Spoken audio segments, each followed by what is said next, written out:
আসসালামু আলাইকুম ওয়া রাহমাতুল্লাহি ওয়া বারাকাতুহু। আজকে আবারও আপনাদের জন্য নতুন আরও একটি টিউটোরিয়াল নিয়ে হাজির হয়েছি। আজকের এই টিউটোরিয়ালে আমরা শিখব আমার ডিসপ্লের মধ্যে আপনারা এই মুহূর্তে যে লোগো ডিজাইনটি দেখতে পাচ্ছেন, কিভাবে আমরা এই ধরনের লোগো ডিজাইনগুলো তৈরি করতে পারি তার সম্পূর্ণ প্রসেসটি আজকে এই ভিডিওতে শিখব। তো আপনারা যারা আগে থেকে এই কাজগুলো সম্পর্কে জানেন বা এই ডিজাইনটি তৈরি করতে পারেন তারা চাইলে ভিডিওটা স্কিপ করতে পারেন। আর যারা জানেন না তারা অবশ্যই ভিডিও শুরু থেকে শেষ পর্যন্ত দেখবেন। আশা করি এখান থেকে নতুন কিছু শিখতে পারবেন, নতুন কিছু জানতে পারবেন ইনশাআল্লাহ। তো চলুন শুরু করি। তো এখন যে ডিজাইনটা দেখতে পাচ্ছেন এটা কিন্তু হচ্ছে প্রিভিউ, আর অরিজিনাল যে ডিজাইন হচ্ছে এটা। তো অরিজিনাল ডিজাইনটা আমরা অ্যাডোবি ইলাস্ট্রেটর সফটওয়্যার দিয়ে তৈরি করব, দেন প্রিভিউটা বা প্রেজেন্টেশনটা আমরা ফটোশপের মাধ্যমে ব্যবহার করব। তো চলুন কথা না বাড়িয়ে শুরু করি আজকের এই টিউটোরিয়ালটি।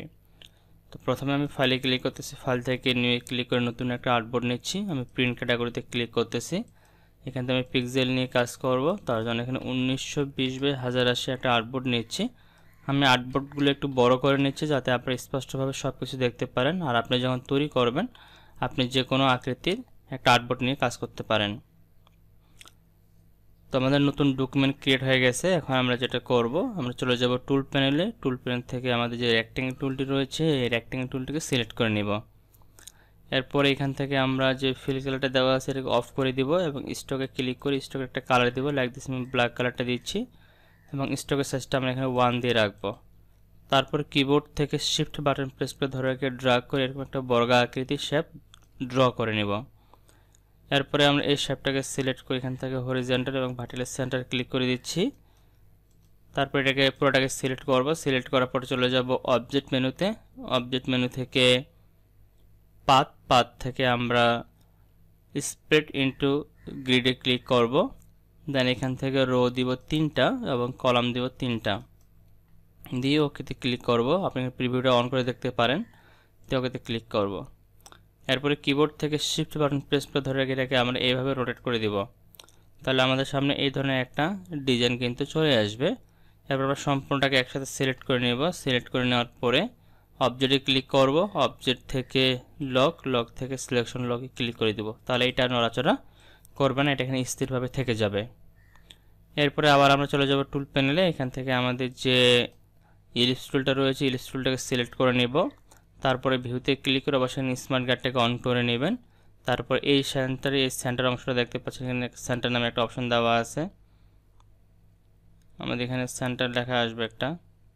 তো এখানে দেখতে পাচ্ছেন সেন্টার, এটা হচ্ছে মনে হয় আমাদের এই জায়গায়, এদিকে কিন্তু আসবে না। তো এই জায়গায় আমাদের সেন্টারটা। কিবোর্ড থেকে অল্টার এবং শিফট বাটন ধরে ড্র্যাগ করে আমরা এভাবে একটা শেপ ড্র করে নিব। ওকে, তো এটা নিয়ে নিলাম। দেন এটা আমরা স্টক যেটা রয়েছে স্টকটাকে বাড়াবো এবং স্টকটা আমরা দুই পাশে বাড়াবো। আর মাঝখান থেকে যেন স্টকটা থাকে এখানে ক্লিক করে এই যে মিডলটা যেন থাকে এটাতে ক্লিক করে, তাহলে দুই দিকে আমাদের স্টকটা বাড়বে। ওকে, তো এখানে আপনার প্রয়োজন মতো যতটুকু স্টকটা নিতে চান ততটুকু বাড়াবেন। আমি এখান থেকে 60 দিয়ে রাখলাম, আপনি আরও কম নিতে পারেন। যেমন আমি এখান থেকে 45 যদি নেই, 50 নিতে পারি, 50 নিয়ে রাখলাম। আপনি এরকম বাড়াতে পারবেন, কমাইতে পারবেন। পরবর্তীতে ভিডিওটা আর আমরা বড় ছোটো করে নিতে পারবো। দেন এটাকে ধরে অল্টার বাটন প্রেস করে এবং শিফট বাটন ধরে কপি করে এটাকে সেন্টারে নিয়ে এসে ছেড়ে দিব। যখন সেন্টারে যখন ছেড়ে দিব আমি কিবোর্ড থেকে কন্ট্রোল ডি প্রেস করে আরেকটা কপি করে নিব। তাহলে তিনটা আমরা 3 জায়গায় প্লেস করে দিলাম। এরপরে আমরা যেটা করব সেটা হচ্ছে চলে যাব টুল প্যানেল থেকে পেন টুলটাকে সিলেক্ট করে নেব। পেন টুলটাকে সিলেক্ট করার পরে এটার আমরা লাইক দিস, আমি এখানে একটা ক্লিক করতেছি। আমি এই অংশে একটা ক্লিক করব। এই পাতে ক্লিক করার পরে এটাকে ড্রা করে নিয়ে আসব। এই পাতে একটা ক্লিক করে দিল, তাহলে এখানে একটা জয়েনিং আমাদের পয়েন্ট চলে আসবে। এরপর স্কিপ টুলে ক্লিক করে এই হ্যান্ড টুলটাকে ছেড়ে দিব। তারপরে আবার আমরা এখান থেকে এই শেপের পাতে এখানে একটা ক্লিক করব। একইভাবে এটার সাথে একটা জয়েন করে দিব। ঠিক আছে, এখানে একটা দিন স্কিপ টুলে ক্লিক করে এটাকে ছেড়ে দিলাম। এরপরে আবার আমরা পেন টুলের এই যে শেপটা রয়েছে এই শেপের এখানে একটা ক্লিক করব এবং শিফট বাটন ধরে সোজা উপরের দিকে নিয়ে যাব, লাইক দিস। একটু বড় করে নিচ্ছি, এখানে ছেড়ে দিলাম। দেন আমাদের এই ধরনের কিন্তু একটা সিলেকশন আমাদের এখানে তৈরি হয়ে যাবে। এরপর আমরা যেটা করব, আমি এটার কালারটা একটু চেঞ্জ করে নিচ্ছি, লাইক দিস। এখান থেকে এই কালারটা দিচ্ছি, দেন সম্পূর্ণটাকে আমরা একসাথে সিলেক্ট করে নিব। সিলেক্ট করার পরে চলে যাব এখান থেকে অবজেক্ট মেনুতে। অবজেক্ট মেনু থেকে এক্সপান্ডে ক্লিক করব, দেন এখান থেকে ওকেতে ক্লিক করব। দুটোতে টিকমার্ক দেওয়া থাকবে, ফিল এবং স্টপ, দেন ওকে। এরপর এটাকে একটু জুম করে নিচ্ছি হালকা, প্রথমে এই অংশটা একটু জুম করে নিচ্ছি। এটাকে জুম করার পরে আমি কিবোর্ড থেকে কন্ট্রোল ওয়াই প্রেস করতেছি, কন্ট্রোল ওয়াই দিলাম, দেন এই শেপটাকে সিলেক্ট করলাম, অল্টার বাটন প্রেস করে ড্রাগ করে কপি করে নিয়ে আসতেছি এবং এই অংশটা একটু জুম করে নিব এই দুইটাকে অ্যাডজাস্ট করে মেলানোর জন্য। এটাকে ধরলাম, ধরে এটাকে এই কর্নারের সাথে এখানে অ্যাডজাস্ট করে দিচ্ছি, যেন অ্যাঙ্কর পয়েন্ট আমাদের একসাথে থাকে। আর আমি উপরের দিকে দেখি একটু যে উপরেরটা আমাদের অ্যাডজাস্ট হয়েছে কিনা। তো দেখতে পাচ্ছেন আমি কন্ট্রোল ওয়াই দিই, কন্ট্রোল 0 দিই, এটা কালার একটু চেঞ্জ করে দিই, তাহলে দেখতে পাবেন। এটা দিই, তো দেখতে পাচ্ছেন একসাথে কিন্তু মিশে গেছে। আমি এটাকে আরেকটু জুম করে নিচ্ছি, ওকে, এই অ্যাডজাস্ট হয়ে গেছে। এরপরে আবার এটাকে সিলেক্ট করব বা এটাকে সিলেক্ট করব, সিলেক্ট করে অল্টার বাটন প্রেসে কপি করে একটু উপরের দিকে নিয়ে যাব, দেন এটাকে আমরা এখানে অ্যাডজাস্ট করে বসাবো। এটা আমি কিবোর্ড থেকে কন্ট্রোল ওয়াই দিচ্ছি অ্যাডজাস্ট করার জন্য। এটাকে একটু জুম করে নিচ্ছি, আমি এই অংশটা দুইটা একসাথে ম্যাচ করাবো, সরি। এটাকে ধরে এই অ্যাঙ্কর পয়েন্টের সাথে অ্যাডজাস্ট করে দিব, ঠিক আছে। এটা প্রয়োজন আপনি আরেকটু জুম করে নেবেন, কারণ এগুলো যদি পারফেক্টলি ভাবে না করতে পারেন তাহলে আউটপুটটা কিন্তু ভালো পাবেন না। বাইরে দেখি ক্লিক করে আমি আবার এটাকে অ্যাডজাস্ট করে এটার সাথে ম্যাচ করে দিচ্ছি, ওকে। কন্ট্রোল 0 দিলাম, তাহলে আমরা এখান থেকে সুন্দরভাবে পেয়ে গেলাম। আমি এইটা একটু দেখি যে এটা ঠিক আছে কিনা। এই অংশটুকু এখানে একটু গ্যাপ আছে, এটাকে আমার ঠিক করে দিতে হবে। এখান থেকে এই বরাবর অ্যাডজাস্ট করে দিব, ওকে। কন্ট্রোল 0 দিলাম। এরপরে এটাকে সিলেক্ট করব, সিলেক্ট করার পর অল্টার বাটন প্রেস করে কপি করে একটু উপরের দিকে নিয়ে যাচ্ছি, দেন এটাকে আমরা সুন্দর করে অ্যাডজাস্ট করে বসাবো। এটাকে ধরে নিয়ে আসি, এটাকে আরেকটু জুম করে নিচ্ছি। এটা যত অ্যাডজাস্ট করবেন তত আপনারা কিন্তু আউটপুটটা খুব সুন্দরভাবে পেয়ে যাবেন, আর অ্যাডজাস্ট করতে না পারলে কিন্তু সমস্যা হবে, ওকে। কিবোর্ড থেকে কন্ট্রোল 0 দিলাম, আমি কিবোর্ড থেকে কন্ট্রোল ওয়াই প্রেস করলাম, তাহলে সম্পূর্ণটা আমাদের চলে আসবে। এবং এটারও কালারটা আমি একটু চেঞ্জ করে দিচ্ছি, লাইক দিচ্ছি, এখানে এই কালারটা দিলাম। এবার আমরা সম্পূর্ণগুলোকে একসাথে সিলেক্ট করে নিব। সব একসাথে সিলেক্ট করার পর এখান থেকে শেপ বিল্ডে টুলে যাব, দেন এখান থেকে যে শেপ বিল্ডে টুলে সিলেক্ট করে দিলাম, দেন কিবোর্ড থেকে অল্টার বাটন প্রেস করে আমরা প্রথমত এই অংশটাকে একটা মাইনাস করে দিব, তাহলে এটা আমাদের এখানে মাইনাস হবে। দেন অল্টার বাটন প্রেস করে এই অংশটাকে মাইনাস করব, এটা আমাদের মাইনাস হবে। দেন অল্টার বাটন প্রেস করে এই অংশটাকে মাইনাস করব, এটা আমাদের মাইনাস হয়ে যাবে। এরপরে আমরা এটাকে একটু জুম করে নিব। প্রথমত আমি এই অংশটাকে একটু জুম করে নিচ্ছি, তারপর শেপ বিল্ডার টুলটাকে সিলেক্ট করে থাকা অবস্থায় এখানে দেখতে পাচ্ছি আমাদের একটা অংশ রয়েছে। তো আমি এখান থেকে একটা কালার নিচ্ছি, লাইক দিচ্ছি, আমি এখান থেকে এই কালারটা নিচ্ছি, দেন এখান থেকে এই সম্পূর্ণটা একটা করে নিব, এটাকে একটা করে নিলাম। দেন এখানে কিছু অংশ দেখতে পাচ্ছেন এক্সট্রা রয়েছে, এটা একটু জুম করে নিই। এই যে এক্সট্রা অংশগুলো আমরা ডিলিট করে দেবো, এই এক্সট্রা অংশগুলো কিন্তু আমাদের কোনো প্রয়োজন নাই।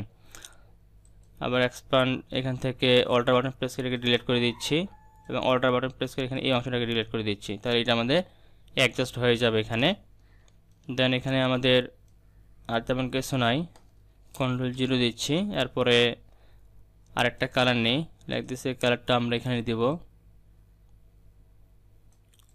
আপনি যদি আমার ইউটিউব চ্যানেল এবং ফেসবুক পেজে নতুন হয়ে থাকেন তাহলে প্রতিনিয়ত শিক্ষণীয় সকল ভিডিও সবার আগে পেতে এখনই আমার আওয়াল ক্রিয়েটিভ ইউটিউব চ্যানেলটিকে সাবস্ক্রাইব করে পাশে থাকা বেল আইকনটি অন করে দিন এবং তার সাথে আওয়াল ক্রিয়েটিভ ফেসবুক পেজটিকে ফলো করে সাথে থাকুন নতুন নতুন সকল আপডেট সবার আগে পাওয়ার জন্য।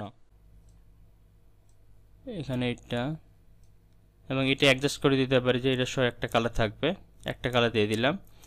দেন এখানে একটু জুম করব, যে এখানে একটা অংশ এক্সট্রা রয়েছে, এটাকে মাইনাস করবো। আবার শেপ বিল্ডার টুলে ক্লিক করলাম, অল্টার বাটন প্রেস করে এটাকে মাইনাস করে দিচ্ছি। উপর থেকে এটাকে ধরে দিতে হবে, এটা একটা করে দিতে হবে, এটা ধরে দিলাম। দেন এদিকে কন্ট্রোল 0 দিই, এখানে আরেকটা কালার নিচ্ছি, লাইক দিছে, আমি এখানে আপাতত এই কালারটা নিচ্ছি, পরবর্তী কালারগুলো চেঞ্জ করে দেব। এখানে একটা দিলাম, তাহলে সম্পূর্ণ কিন্তু আমাদের এরকম একটা ডিজাইন রেডি হয়ে যাবে। এরপরে কিবোর্ড থেকে কোনো কিছু প্রেস না করে অবজেক্টে ক্লিক করব, অবজেক্ট থেকে আনলকে ক্লিক করলাম, দেন এই লাইনটাকে সিলেক্ট থাকা অবস্থায় এটাকে সব ডিলিট করে দিচ্ছি। আমি এই তিনটাকে একটু সিলেক্ট করে একটা করে নিই, কন্ট্রোল এক্স দিয়ে কাট করলাম, কন্ট্রোল এ দিয়ে এটাকে সিলেক্ট করে ডিলিট করে দিলাম, তারপর কিবোর্ড থেকে কন্ট্রোল এফ প্রেস করে এটাকে পেস্ট করে রাখলাম। তাহলে শুধু আমাদের এই ডিজাইনটা আমরা পেয়ে যাচ্ছি কন্ট্রোল 0 দিই। এখন আমরা যেটা করব সেটা হচ্ছে এখান থেকে প্রথমত আমাদের যে রেক্ট্যাঙ্গেল টুলটা রয়েছে, রেক্ট্যাঙ্গেল টুলটাকে সিলেক্ট করে নিব, দেন শিফট বাটন প্রেস করে ধরে একটা রেক্ট্যাঙ্গেল ড্র করে নিব। শুধু এটা স্টক কালারটা দিয়ে রাখবো, আমি 1 পিটি দিয়ে দিচ্ছি। এরপর এটাকে শিফট বাটন ধরে রোটেট করে দিব। এভাবে রোটেট করার পরে আমরা এটাকে একটু মুভ করে এর সেন্টার পয়েন্টে নিয়ে আসব। দেখতে পাচ্ছি এটা সেন্টার পয়েন্টে চলে আসে। দেন এখান থেকে আমরা এই অংশটুকু একটু কাট করব। তার জন্য এখান থেকে শেপ বিল্ডার টুলে আবার ক্লিক করতেছি, অল্টার বাটন প্রেস করে এটাকে মাইনাস করে দিচ্ছি। তাহলে এখানে একটা কাট অংশ তৈরি হয়ে যাবে। তাহলে এ, বি এবং সি আমরা পেয়ে যাচ্ছি। তো এটা কালারটা একটু চেঞ্জ করে দিই, এটাকে আমি ই দিলাম, এটা বিটা সি। তো আপনি এখানে যে কোনো কালার এখন দিতে পারেন। তো এটাকে আমরা আরেকটু মডিফাই করব, আরেকটু সুন্দর করার জন্য সম্পূর্ণটাকে আমি সিলেক্ট করলাম, সিলেক্ট করার পর চলে যাব অবজেক্ট, অবজেক্ট থেকে পাথ, পাথ থেকে অফসেট পাথে ক্লিক করতেছি। দেন এখান থেকে একটু বাড়াবো, একটু মোটা আকৃতি করে নিতে চাচ্ছি যেন একটু ভালোভাবে এটা দেখানো যায়। তো দেখেন যখন আমি এক্সপ্যান্ড করতেছি এখানে কিন্তু কিছু এক্সট্রা অংশ দেখতে পাচ্ছি, যে এখানে একটা এক্সট্রা অংশ আছে। তো এগুলো কিন্তু পরবর্তীটাকে বাতিল করে দিতে পারি। আমি একটু বড় করে নিচ্ছি, লাইক দিস, এটুকু রাখলাম, দেন ওকেতে ক্লিক করলাম। এরপরে শেপ বিল্ডার টুলে ক্লিক করলাম, এখানে যে এক্সট্রা অংশটা আছে এটাকে ডিলিট করে দিচ্ছি অল্টার বাটন প্রেস করে। তারপরে এদিকে আমাদের এক্সট্রা অংশ দেখা যাচ্ছে না। দেন আমি এখান থেকে ব্ল্যাক কালারটা সিলেক্ট থাকা অবস্থায় এটাকে একটা করে নেব সম্পূর্ণটাকে। তারপরে এখান থেকে যেটাতে যে কালারটা দিয়েছি ওই কালারটাকে একটা করে নেব, এটাকে অ্যাডজাস্ট করে নিলাম, যেমন এখানে এই অংশটাকে অ্যাডজাস্ট করে নিচ্ছি।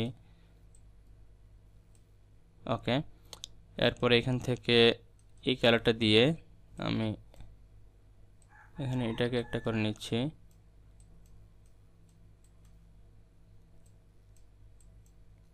একটু জুম করে নিচ্ছি,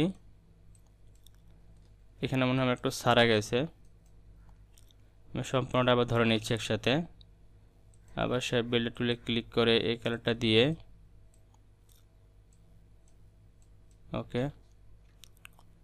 তারপরে এখান থেকে এই কালারটা দিয়ে এটাকে সম্পূর্ণটাকে ধরে দিচ্ছি। ওকে, কন্ট্রোল 0 দিচ্ছি। তো এখানে দেখেন একটা এক্সট্রা অংশ দেখা যাচ্ছে, এটা আমাদের একটা হয় না, এটাকে একটা করে নিতে হবে।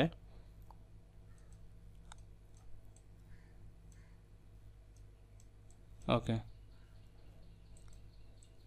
এখানে আরেকটা অংশ দেখা যাচ্ছে আলাদা করে, এটাকেও ঠিক করে নিতে হবে। প্রত্যেকটা যেন কোনো অংশ ছাড়া না যায়। যদি ভালোভাবে আউটপুটটা নিতে চান তাহলে একেবারে সব কিছু যেন ধরা যায় সেইভাবে নিয়ে নেবেন, তাহলে আউটপুটটা ভালো পাবেন। তো এখানে একটা এক্সট্রা অংশ একটু মনে হচ্ছে আলাদা দেখা যাচ্ছে, তো এটাকে আমরা একটু মডিফাই করি। সিলেকশন টুল দিয়ে এই পয়েন্টটাকে সিলেক্ট করে ডিলিট করে দিতে পারি। ওকে, কন্ট্রোল 0 দিচ্ছি, তাহলে ঠিক হয়ে যাবে এখানে এটা। দেন এখানে একটু দেখতে পাচ্ছি যে এখানে একটা এক্সট্রা অংশ মানে একটু পয়েন্টটা সারা গেছে, এখান থেকে এই অ্যাঙ্কার পয়েন্টটা সিলেক্ট করে ডিলিট করে দেব, তাহলে ঠিক হয়ে যাবে। কন্ট্রোল 0 দিচ্ছি। তো এখন দেখেন আমাদের কিন্তু এ বি সি দিয়ে একটা পূর্ণাঙ্গ ডিজাইন কিন্তু তৈরি হয়ে গেছে। এখন এটাকে আপনি মডিফাই করে একটু রাখেন, আমি এখানে রাখলাম। দেন এখান থেকে আমি এই টেক্সটটাকে জাস্ট এটাকে আনগ্রুপ করে নিচ্ছি, লোগো বা লোগো নেম এটাকে ড্রাগ করে আমি এখানে নিয়ে আসতেছি। তো আমি এটাকে এখানে রাখলাম। ওকে, একটু নিচে নামাই দিচ্ছি। তো আপনার যে কোম্পানি সেই কোম্পানির নামটা এখানে লিখবেন। তো আমি চলে যাচ্ছি এখন এখানে যে প্রেজেন্টেশনটা রেডি করব। তো এখান থেকে আমি একটা ফাইল ওপেন করে নিচ্ছি, লাইক দিস, আমি এখানে এই ফাইলটা ওপেন করে নিচ্ছি। তো দেখেন এখানে একটা কিন্তু ডিজাইন রয়েছে, আমি ডাবল ক্লিক করতেছি, ডাবল ক্লিক করে এটাকে আগে ডিলিট করে দিচ্ছি, এগুলো দরকার নেই আমাদের। এখন আমি যে ডিজাইনটা করলাম এটাকে এখানে ড্রাগ করে নিয়ে আসবো, এই সম্পূর্ণটাকে একসাথে সিলেক্ট করে নিচ্ছি। সিলেক্ট করে নেওয়ার পরে আমি এটাকে ড্রাগ করে সরাসরি ফটোশপের মধ্যে এনে ছেড়ে দিলাম, ছেড়ে দিলে কিন্তু এটা চলে আসবে। এটাকে আমরা ছোট বড় করে অ্যাডজাস্ট করে বসাবো, লাইক দিস, আমি এটাকে এখানে বসালাম, টিকমার্কটা দিলাম, এখানে ওকেতে ক্লিক করে ইয়েসে ক্লিক করলে এটা কিন্তু এখানে অ্যাপ্লাই হয়ে যাবে। তো তো দেখতে পাচ্ছেন ডিজাইন এখানে চলে আসে। তো এটা না করলে আমি যদি আরও অন্য কোনো একটা ফাইল অ্যাপ্লাই করে ব্যবহার করতে চাই, লাগতেছে এটা দেখেন এখানে একটা ফাইল দেওয়া আছে। আমি যদি ডাবল ক্লিক করি, আসলে এটা আপনি প্রেজেন্টেশনটা যেভাবে রেডি করতে চাবেন সেইভাবে রেডি করতে পারবেন। যদি আপনি ডিজাইনটাকে ভালোভাবে করতে পারেন, প্রেজেন্টেশনটা নিজের মতো করে ব্যবহার করতে পারবেন। আর আমরা যে প্রেজেন্টেশনটা অ্যাপ্লাই করছি কিন্তু মকআপের মধ্যে, ঠিক আছে। এখানে রাখলাম, টিক মার্কটা দিলাম, দেন এখান থেকে ক্রসে ক্লিক করে ইয়েসে ক্লিক করে দিলাম। তো দেখতে হচ্ছে ডিজাইনে চলে আসে। তো এটাকে যদি আপনি একটু বড় করে দেন, আবার সাইজটা এখানে একটু বড় করে দিলে আর একটু ভালো দেখাবে হয়তো বা, একটু বড় করে দিতে পারেন আর্টবোর্ডের সাথে। দেন এখানে ইয়েস সেভ করলে এটা আমাদের এখানে চলে আসবে। তো দেখতে পাচ্ছেন ABC আমাদের সুন্দর একটা লোগো ডিজাইন চলে আসে। তো আশা করি আপনার সম্পূর্ণ প্রসেসটাই বুঝতে পারছেন যে কীভাবে আমরা এই ধরনের লোগো ডিজাইনগুলো তৈরি করতে পারি, তার ইউটিউবের স্টেপ বাই স্টেপ। তারপরে যদি আপনাদের বুঝতে কোনো জায়গায় কোনো ধরনের সমস্যা হয়ে থাকে যে কীভাবে এই ধরনের ডিজাইনগুলো তৈরি করতে হয়, অবশ্যই সেটা আমাকে কমেন্টে জানাবেন, আমি নির্দ্বিধায় সেগুলো আপনাদের সমাধান দেওয়ার চেষ্টা করবো ইনশাল্লাহ। তো সবাই ভালো থাকবেন, সুস্থ থাকবেন, দেখা হবে নেক্সট কোনো নতুন টিউটোরিয়াল নিয়ে। আল্লাহ হাফেজ।